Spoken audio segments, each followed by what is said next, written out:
So yan guys, magandang araw sa ating lahat. So this is Engineer Eng'G and welcome back to my channel. So sa video na to ay tutuloy po natin ang ating Looksfam ng mga past board exams under Power and Industrial Plant Engineering.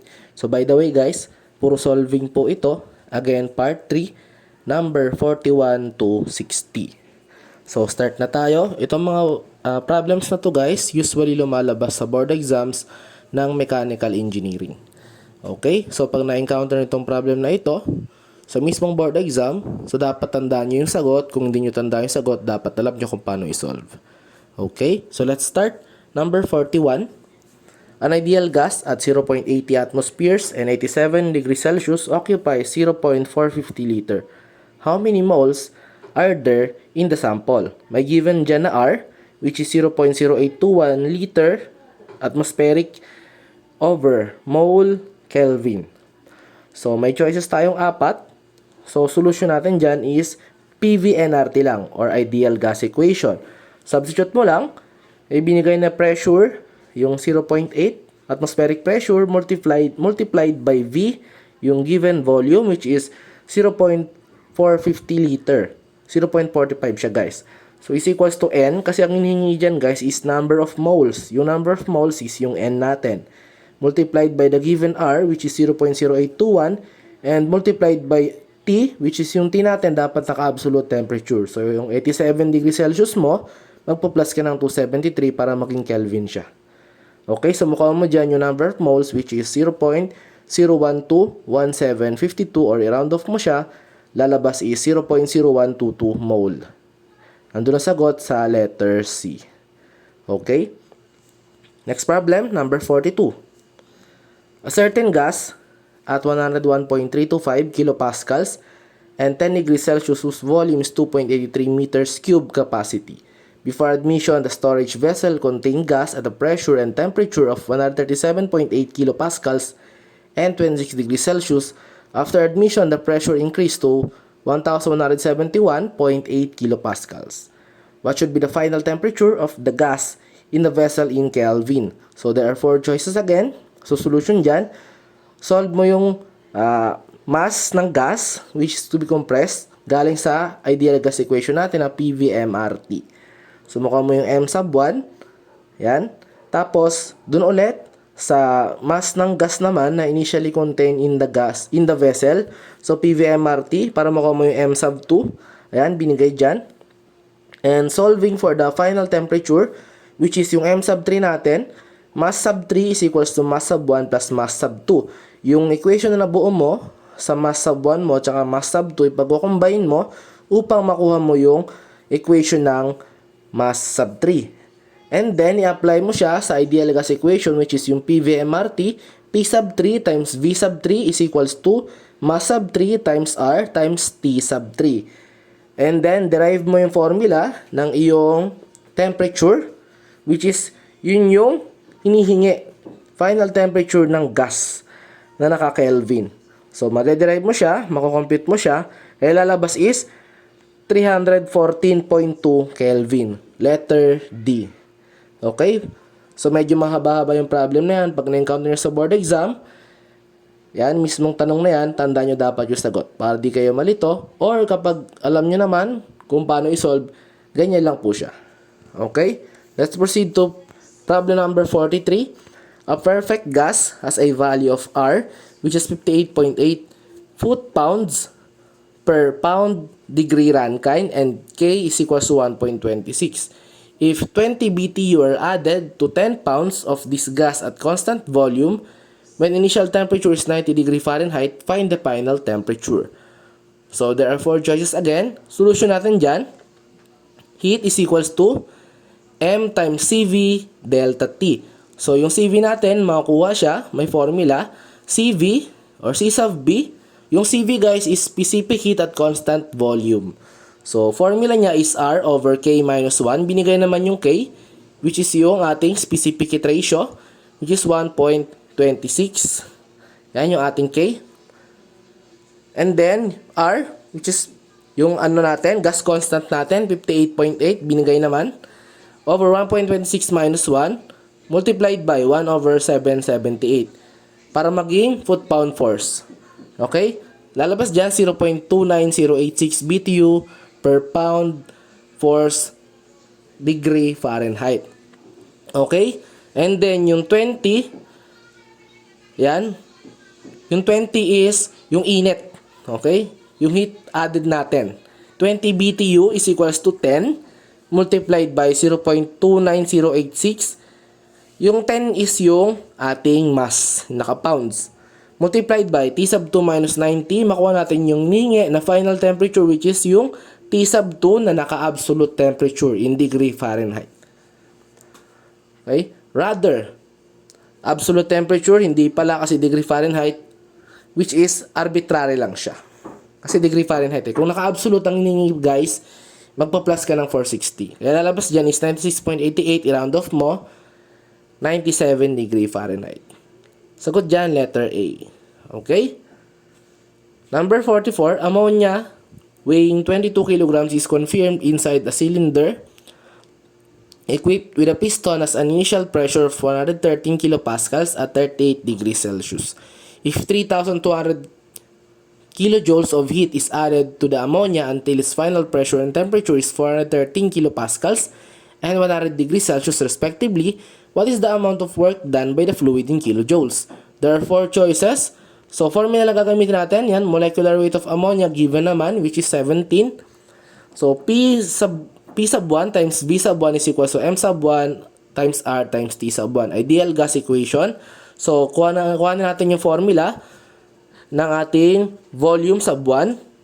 Yan, makuha natin siya kasi may mga given naman dyan na pressure, yan yung mass natin, yung R, tas yung T sub 1 natin. Kaya makuha mo yung V sub 1 na 8.106 cubic meters. And then proceed ka guys sa second part which is yung P sub 2, V sub 2 is equals to M sub 2 times R times T sub 2. And then, which is next mo gagawin, kunin mo naman ngayon doon yung formula or yung equation ng V sub 2 and then substitute mo yung mga values na given, makuha mo naman yung V sub 2 which is 9.72 cubic meters. And then, next mo gagawin, ning is the work done. So, work done is equals to pressure times the change in volume. May binigay ba na pressure? Check natin sa ating given problem. Meron, 413 kilopascals. N po yun. Multiplied by V sub 2 minus V sub 1 which is 9.72 minus 8.106. Equal na siya ngayon guys sa 666.58 or i-round off mo siya, 667 kilojoules na po siya guys. Sagot natin dyan ay letter A. So proceed tayo. Number 45. A tank contains 90 cubic feet of air at a pressure of 350 psig. If the air is cooled until its pressure and temperature decreases at 200 psig and 70 degree Fahrenheit respectively, what is the decrease in internal energy? So there are 4 choices here. Letter A, 6,232.09. Letter B, negative 5,552.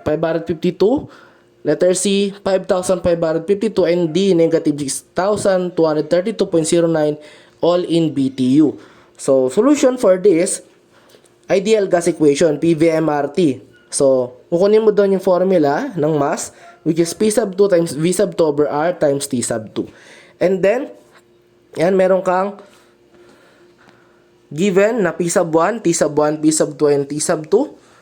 Yan. Gamitan mo ngayon ng mga gas equations natin. So, makuha mo na dyan yung T sub 1 which is derived siya P sub 1 over P sub 2 times T sub 2. And then, substitute mo lang naman yung value, makuha mo yung si T sub 1 na 900 degree Rankine. And then, next mo gagawin, isang hinihingi kasi dyan, decrease in internal energy. Formula ng decrease in internal energy is mCV delta T. Yung delta T mo dapat naka-absolute temperature. Okay? So, 98.5 multiplied by 0.171. Yun yung CV ng ating air. Multiplied by 530 minus 900 equals to negative 6,232.095 or i-round off mo siya, negative 6,232.09 BTU. Sagot natin dyan ay letter A. Next problem, number 46. A large mining company was provided with a 3 cubic meters of compressed air tank. Air pressure in the tank drops from 700 kilopascals to 150 kilopascals while the temperature remains constant at 28 degrees Celsius. What percentage has the mass of air in the tank been reduced? We have 4 choices here. Ang formula lang gagamitin mo dyan, guys, is percent of mass reduced is equals to 700 minus 150 over 700. Okay? Yung pressure lang naman ng sa sa P sub 1 mo. Minus mo doon yung P sub 2 which is bumaba nga siya 150 over P sub 1. Kaya, makuha mo dyan is 78.57%. So, Looksfam yung tanong na yan, guys. Pag lumabas sa board exam, ayan lang yung sagot at ganyan lang po siya isolve. Okay? So, let's proceed. Problem number 47. A 4 cubic meter per hour pump delivers water to a pressure tank. At the start, the gauge read 130 kilopascals until it reads 276 kilopascals and then the pump was shut off. The volume of the tank is 180 liters. At 276 kilopascals, the water occupied 2/3 of the tank volume. Determine the volume of the water that can be taken out until the gauge reads 138 kilopascals. So we have 4 choices here. So solution, consider the air pressure. V sub 2 is equals to 1/3 ng 180. 60 liters siya. P sub 1 V sub 1 is equals to P sub 2 V sub 2. Substitute mo lang naman yung mga given values.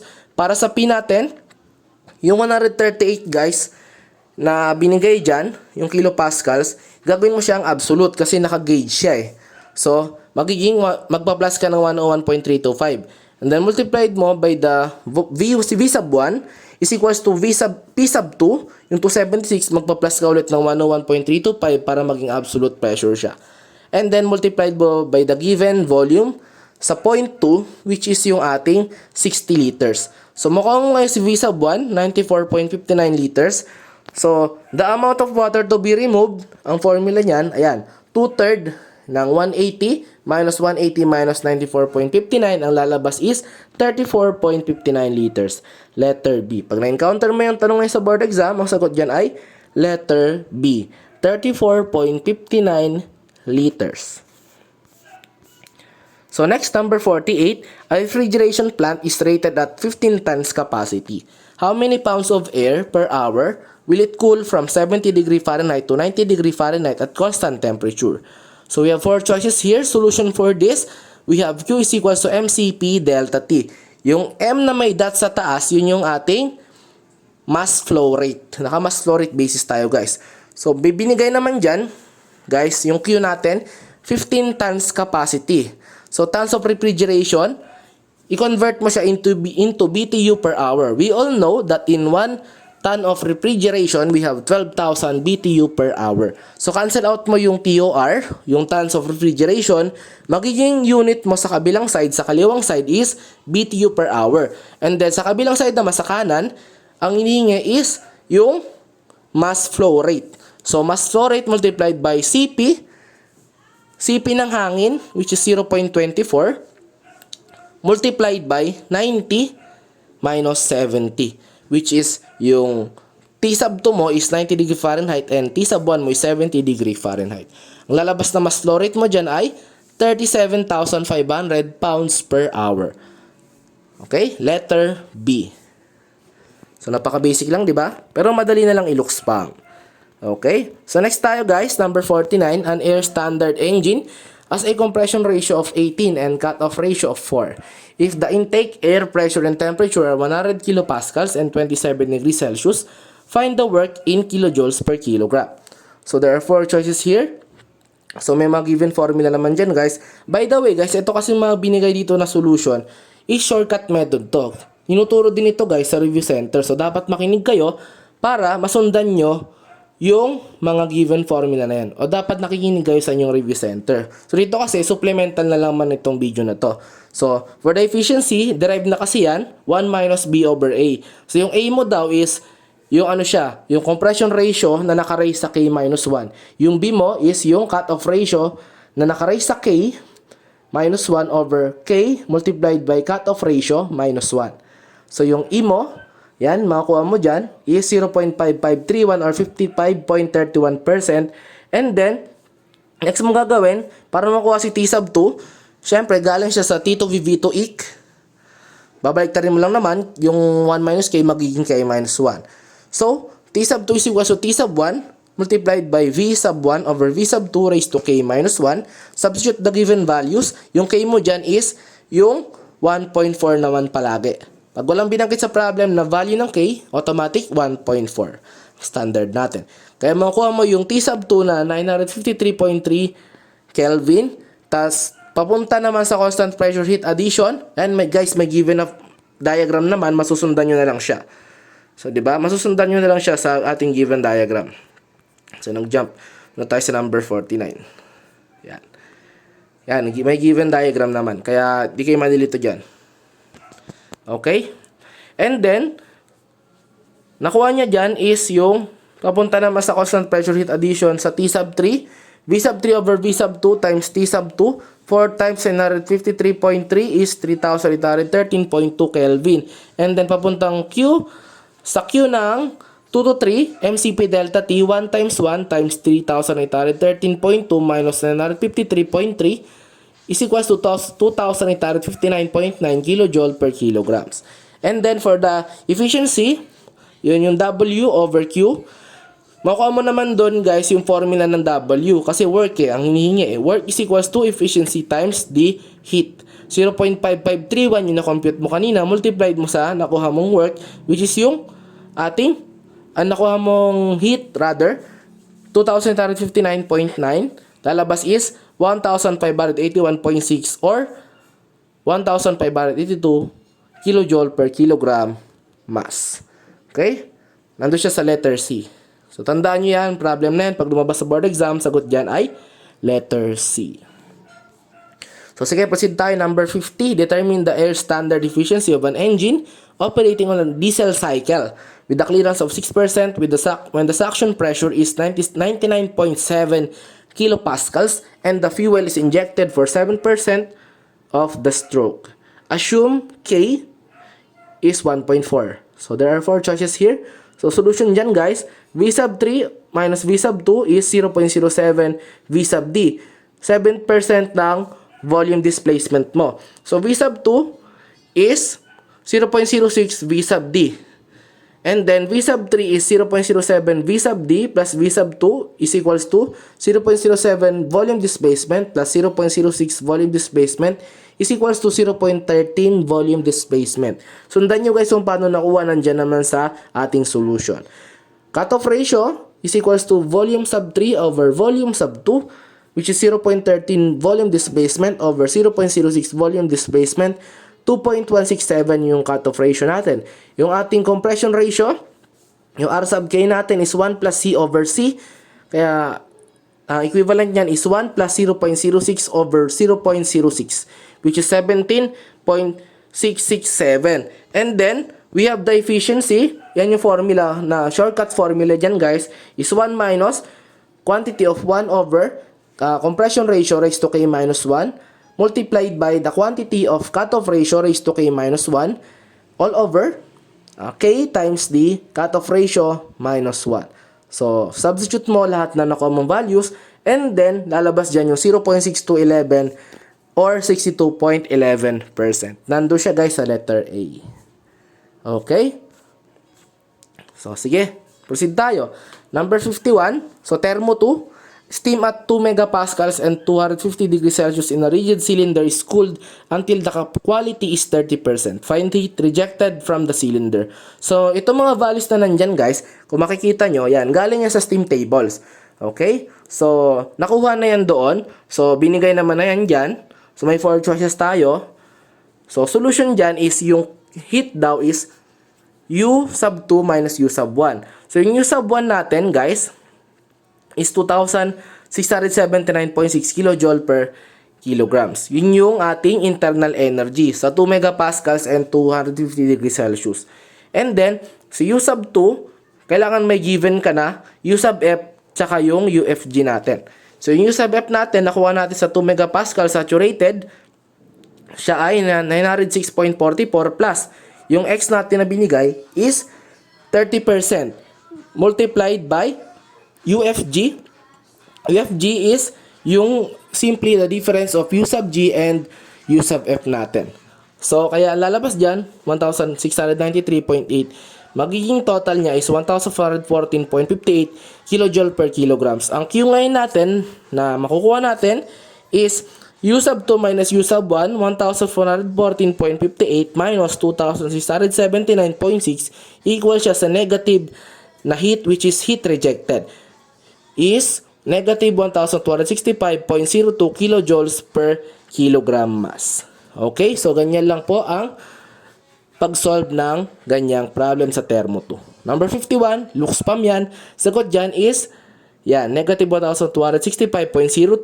Matatagpuan natin sa letter C. So, ganun lang din sa number 52, makikita nyo may binigay na 1.3 megapascals. Ayan.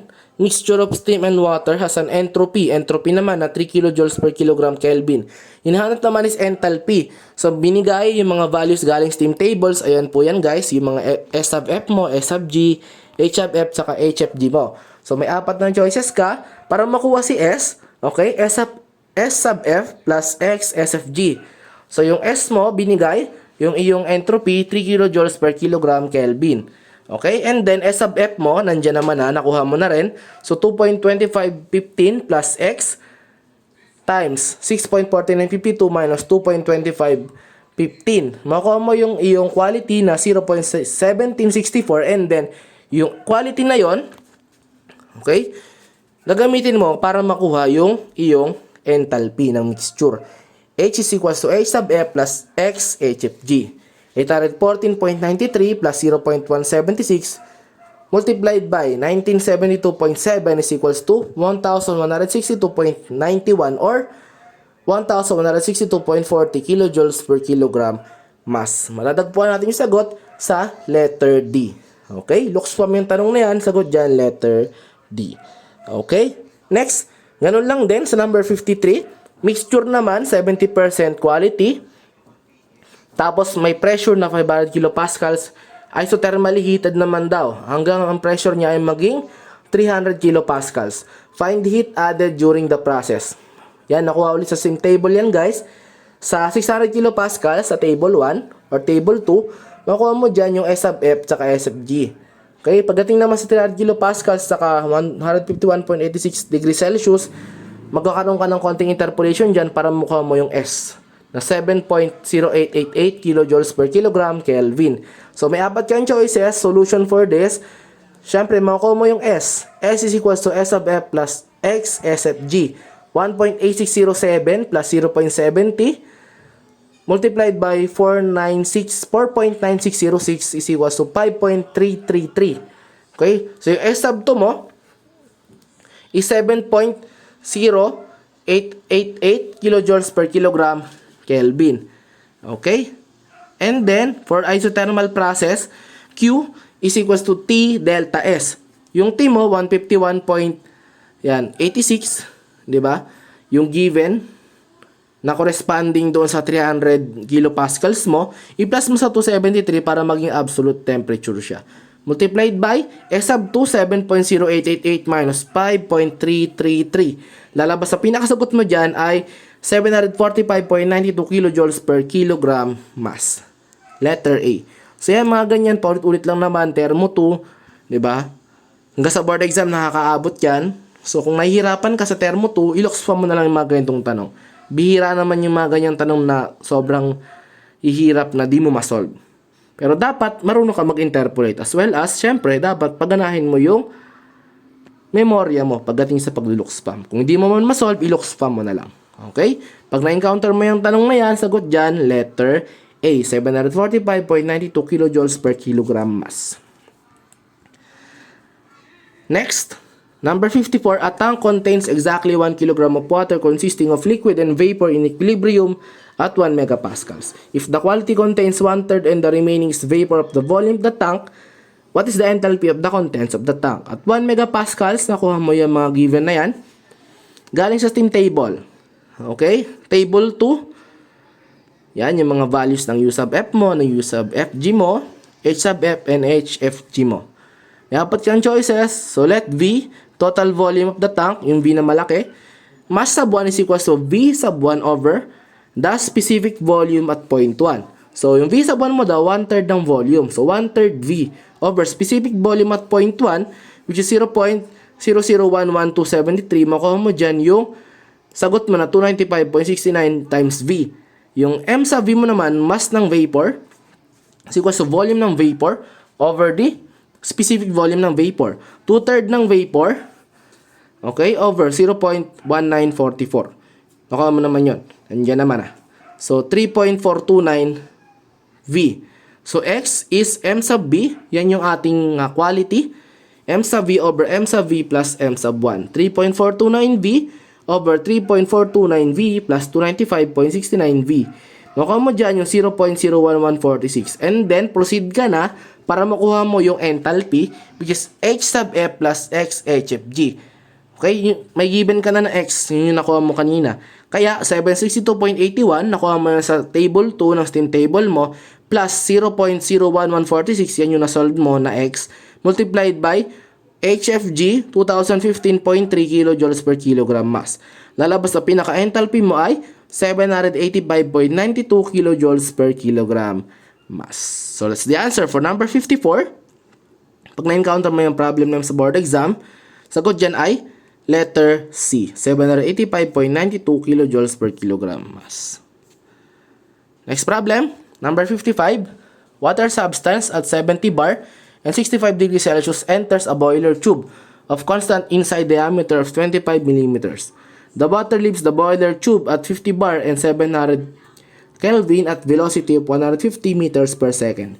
Calculate the inlet velocity in meters per second. From steam tables, guys, 70 bar, i-convert mo siya, magiging 7 megapascal siya sa table 2.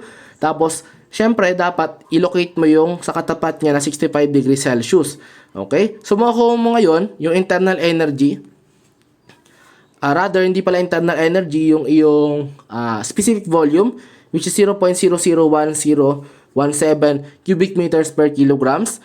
Tapos, papunta naman sa 50 bar or 5 megapascals pag kinonvert mo.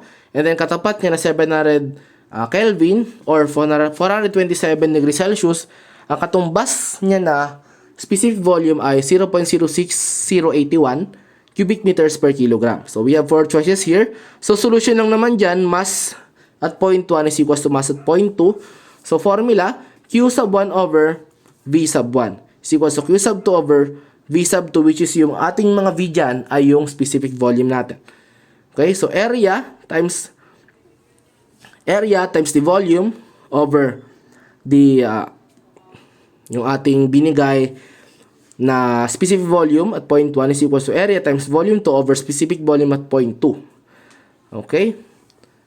Yung V pala dyan, guys, yung V na malaki, hindi yan volume. Kasi kung matatandaan ninyo sa fluid machinery o fluid mechanics, yung Q is area times the velocity. So, yung Q dyan is the volume flow rate. So, kaya matik dyan, area times the velocity at point 1 over 0.001017 is equals to area times the velocity at point 2, which is given naman, yan, 100. Yan, makuha mo dyan, over 0.06081.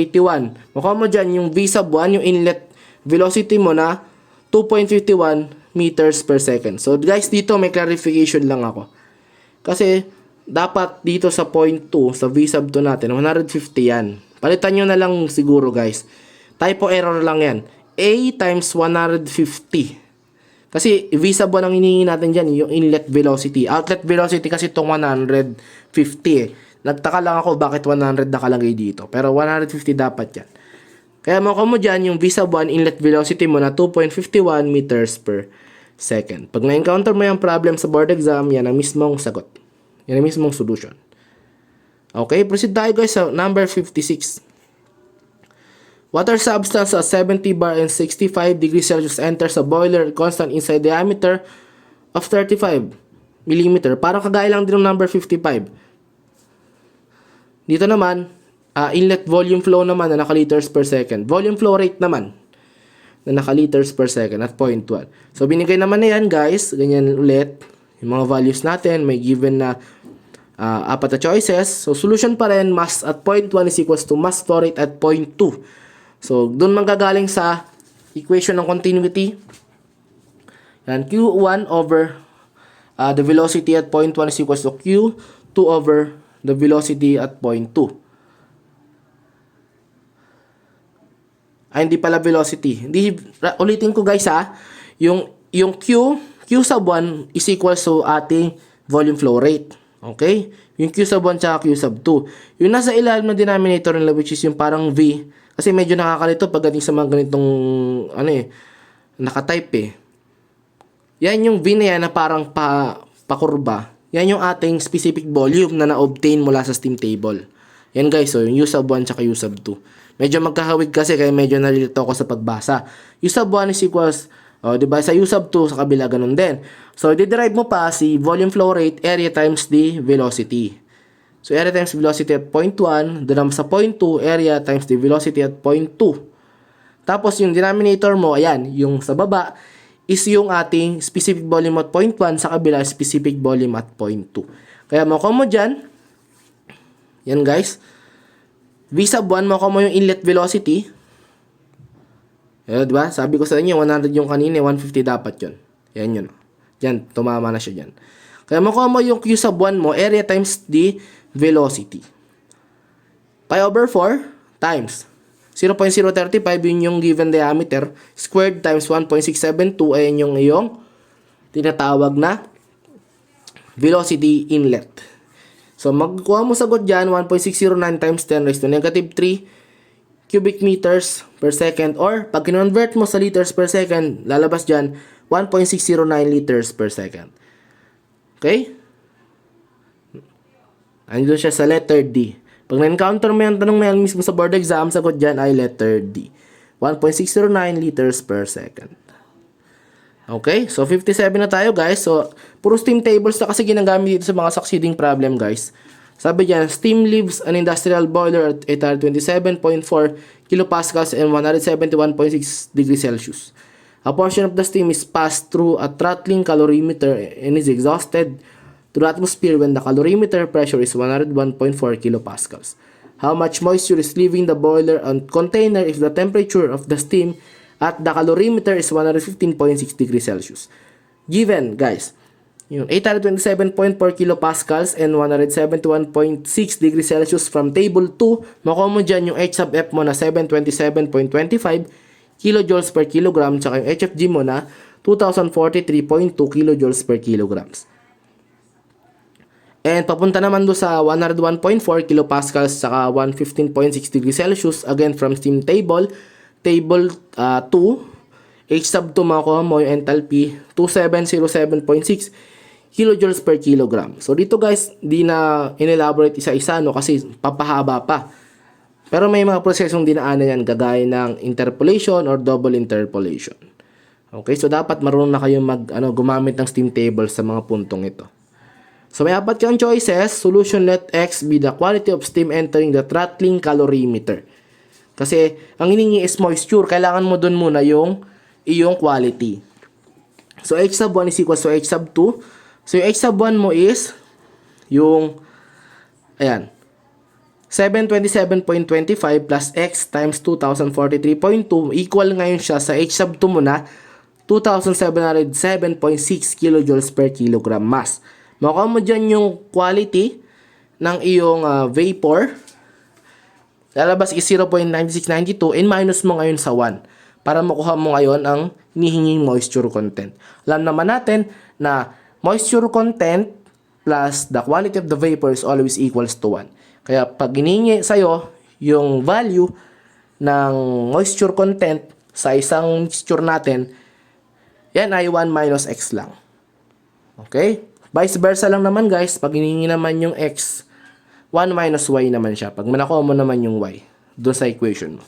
Kaya lalabas dyan 0.0308 or 3.08%. Nandun siya guys sa letter B. Okay, pag na-encounter mo sa mismong board exam yung tanong na yan, sagot dyan ay letter B, 3.08%. So next problem guys, number 58. A throttling calorimeter is connected to the superheated system line supplying steam to the auxiliary feed pump on a ship. The line pressure measures 2.5 megapascals. The calorimeter pressure is 110 kilopascals at 150 degrees Celsius. Determine the entropy of the steam line. May given values ka dyan from steam tables. Table 2, 110 kilopascals at 150 degrees Celsius. Makukuha mo enthalpy sub 2, which is 2,775.6 kilojoules per kilogram mass. At 2.5 megapascals, okay, from table 2 again, H sub F is equal to 962.11 kilojoules per kilograms. So S of F mo is 2.5547 kilojoules per kilogram Kelvin. HFG, which is 1841 kilojoules per kilograms. And SFG is 3.7028 kilojoules per kilogram Kelvin. So we have four choices here. For throttling process, ayan guys, pag throttling yan ang pinaka-formulang ginagamit natin. Sa enthalpy naman kasi yan guys. H sub 1 is equal to H sub 2. Okay? Is equal to H sub F plus X HFG. So, inukuha mo na H sub 2, which is 2775.6 equal sa H sub F na binigay sa'yo, which is 962.11 plus X times D 1841, which is yung HFG mo. Makuha mo yung iyong quality ng steam. Kaya yun ang gagamitin mo papunta naman sa para makuha mo yung entropy, which is S sub F plus X SFG. So we have 2.5457 plus 0.985 times 3.7028. Lalabas sa sagot mo is 6.2 kilojoules per kilogram Kelvin. Nandun siya guys sa letter B. Pag na-encounter mo yung tanong ngayon sa board exam, sagot yan ay letter B. Ito lang din yung process niya, napaka-basic lang. So, madaling sundan. Okay? So, malapit na tayo matapos. Dito tayo sa number 59. Atmospheric pressure boils at 212 degree Fahrenheit. At vacuum pressure at 24 inches of mercury. The temperature is 142 degree Fahrenheit. Find the boiling temperature when the pressure is increased by 40 psia from the atmospheric. So, solution for this, yan may given again guys na apat na choices sa pagpipilian. So, solution, P sub 1 is equals to pressure, gauge pressure plus atmospheric pressure. Binigay naman yung gauge pressure, yung negative 24. Yan, vacuum pressure siya guys. Inches of mercury, kinonvert siya into PSI. We have 14.7 PSI over 29.92 inches of mercury. Plus 14.7, which is ating atmospheric pressure is equals to 2.908 PSIA. Pagdating sa P sub 1 mo. Sa P sub 2, gauge pressure plus atmospheric pressure again. Binigay ba guys yung gauge pressure sa point 2? Ayan, yung 40 PSIA. So, magpa-plus ka lang ng 14.7 para maging 54.7 PSIA. And then, mag-interpolate ka daw. Ayun lang naman siya. T sub 2 minus 212 over T sub 2 minus 142 is equals to 54.7 minus 14.7 over 54.7 minus 2.908. Guys, mag-interpolation ka kasi gagamitin mo ang steam table dito. Okay? Pumunta ka ng table 1 para ma-obtain mo yung mga values na nandyan. So, makuha mo dyan yung T sub 2 which is 449.42 degree Fahrenheit. Pag na-encounter mo yung tanong na sa board exam, number 59 na yan, i-Looksfam mo na lang pag hindi mo alam i-solve. Letter A lang naman yan guys. Yan mismong tanong na yan. Letter A, 449.42 degree Fahrenheit. Or ganyan lang yung kanyang process ng pagsusolve. Okay? So, dito tayo sa ating last problem. Number 60. Ascertain colas the following ultimate analysis. Combustion engineering, guys. May binigay na carbon, which is 69%, nitrogen, 5%, hydrogen, 2.5%, and sulfur, which is 7%. Determine the amount of oxygen at the heating value of the fuel is 26,961.45 kilojoules per kilogram. May binigay na apat na choices. Solution for this, okay? Q sub H is equals to 26,961.45. Heating value yan ng fuel mo. Formula guys, ayan. 33,820 C plus 144,212 multiplied by H minus O over 8 plus 9,304 S. So, substitute the given values. Yan, 33,820 times 0.69 yung ating carbon plus 144,212 times 0.025 minus O over 8. Kasi hiningi dyan, ang bang hiningi sa'yo? Hiningi is yung oxygen, amount ng oxygen. Kaya, yan yung unknown mo, yung O. Plus 9,304 times 0.07, yun yung ating S, which is 7%. Pag nag-shift solve ka, makuha mo yung 3.5% ng oxygen. So, di ba guys? Basic na basic lang. Pag nilookspam mo, kailangan alam mo rin kung paano siya i-solve. Okay? So, ito lang guys yung ating part 3 ng ating Looksfam ng mga problem solving under Power in Industrial Plant Engineering. So, under guys ng subject sa board exam ng Mechanical Engineering. So, mga guys, nakatulong itong ating pag-Looksfam ngayong araw na to ngayong araw na ito upang matulungan kayo sa inyong pagre-review para sa preparation sa upcoming board exam this August 2022. Again, this is Engineer Jom Digia. Kung may mga katanungan kayo guys, mag-comment lang kayo sa video na ito, sa ilalim ng video na ito sa comment section, and then huwag kalimutang mag-subscribe at i-hit ang notification bell para kayo updated sa aking mga next video tutorials na i-upload under Power Plant Engineering. So, past board exams, nawa makatulong ito guys sa inyo. Again, this is Engineer Jom Digia. Maraming salamat sa panonood and God bless us all. Abangan nyo part 4 nito guys May part 4 pa to. It's number 61 to 80. So God bless.